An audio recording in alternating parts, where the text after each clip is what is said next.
everyone. Welcome to Leia and Shaw's.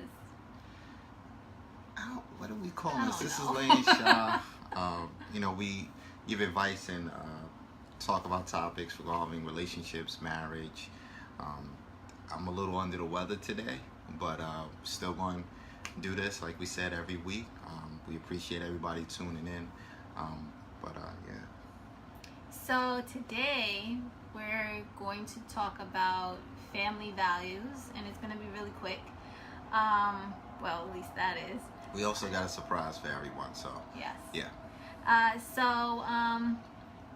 A question was posed to me by one of my dear friends from college. Thank you very much. She asked if one person is very family oriented and is close with their family, and the other person or your partner, what? If one person is very family oriented and they're close with their family, and the other person comes from like a bad situation, can they make it work? That's really the question. So, we believe they can, but it all depends on the mindset and willingness of the two people in the relationship, understanding what they're trying to do. You have to kind of respect where each other is brought up. One individual may have come up in a great background, a perfect childhood, and the other one from a bad situation, but making it work together, as we always say, it takes some compromise. While the person that is family oriented should be understanding and mindful that the person that they want to be in the relationship with was brought up in that situation.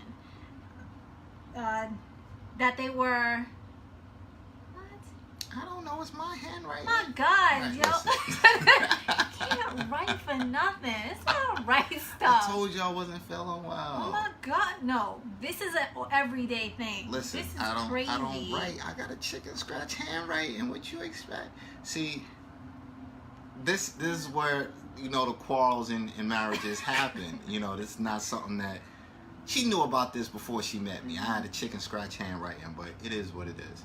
But just getting back to the topic. Well, basically, the person that is family oriented should just be mindful that the person who isn't and who came up in the bad situation is really may not be comfortable in that, and that person would still need to know how to divide their time. You don't want your time to be taken too much by your family, and vice versa. That causes an infinite amount of problems. But you do want to just be understanding of the situation. Right, because if you grew up in a bad situation coming up, you want to be able to work with your significant other, your partner, and just recognize that, hey, your background wasn't as great, but what do you want your future to be like? Take that time, take that moment, really get to understand that, yeah, your backgrounds might be different, but you're together in that moment. And at that moment, you're able to create the next steps to your future. So both sides just have to be cognizant and recognizing that, yeah, that's how we grew up, but what are we doing now? What are we doing together? What are we doing to move forward? If you've grown up in a bad, situation, it's a constant reminder for you of what you don't want in your life. You know what I mean? You want to be there for your kids. You want to be there for, the rest of your family. Cool. From the one that you're creating right then and there.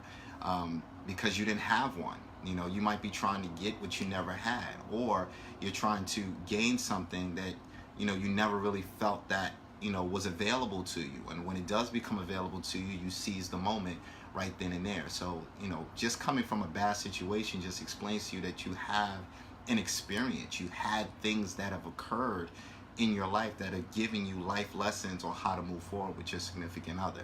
And I guarantee that person is even more willing to understand of what they went through. It's like, yeah, I had a happy childhood. I want to emulate that. I want to recreate that with my new family. And I'm going to give, everything I've learned in my good situation to show you, hey, this is how we did it. you know, and that's how they come together, you know, in a loving way, to be able to say, okay, we can now start having certain type of traditions and different things like that, where we can come together and say, hey, we did these things collectively, we've worked, you know, through our differences in our past, and now we can, you know, take the steps to move forward in our future. Cool. So yeah, that's pretty much all of that topic. And we have a little surprise. So as you know, we are writing a book. Yeah, working on our book diligently. So Burning the midnight oil. right. So tonight I'm gonna read you an excerpt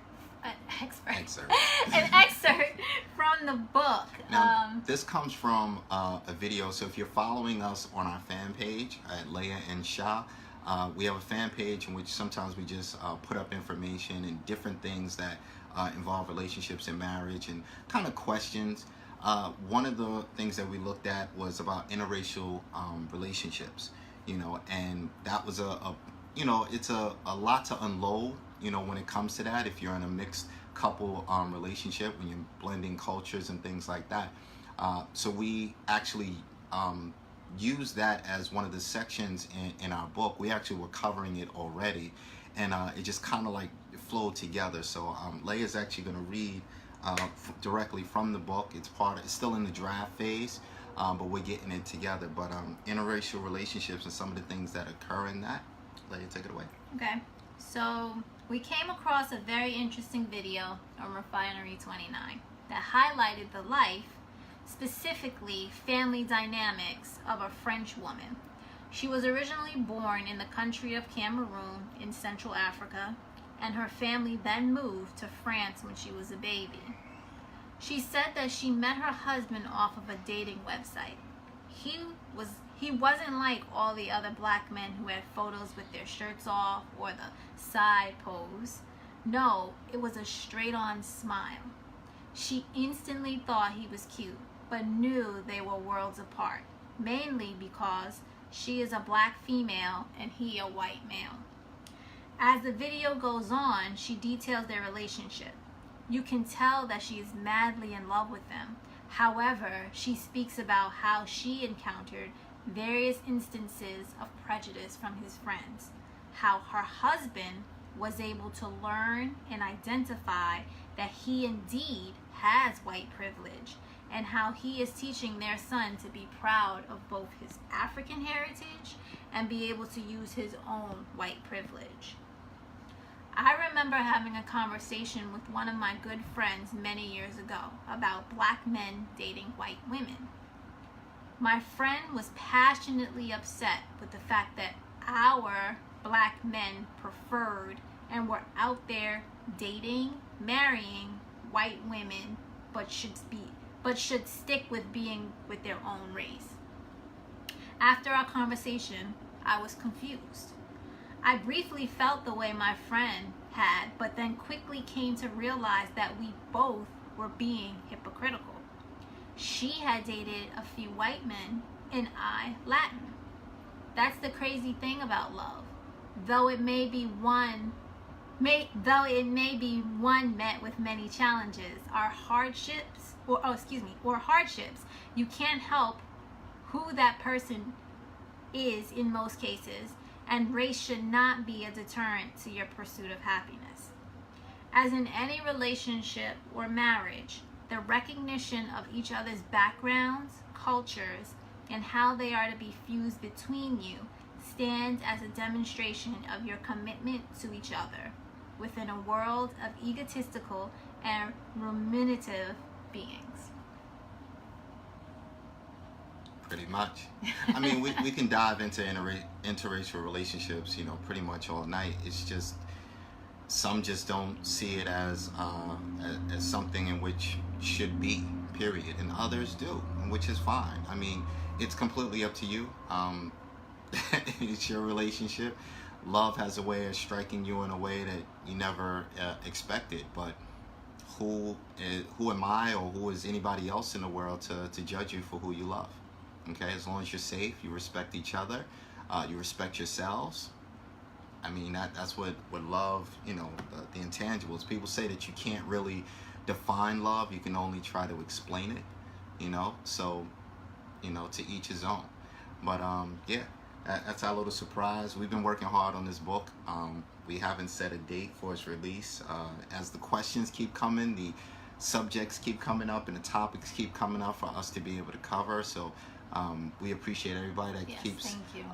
you know, asking about it, and then checking in and sending us more questions, and even checking out these videos. So we truly do appreciate it. But if you have questions, feel free to inbox us on our Facebook, or directly on our fan page at Leia and Sha. You can follow us there. We have our other videos that are still up. Facebook hasn't taken those down, so watch them while you can, I guess.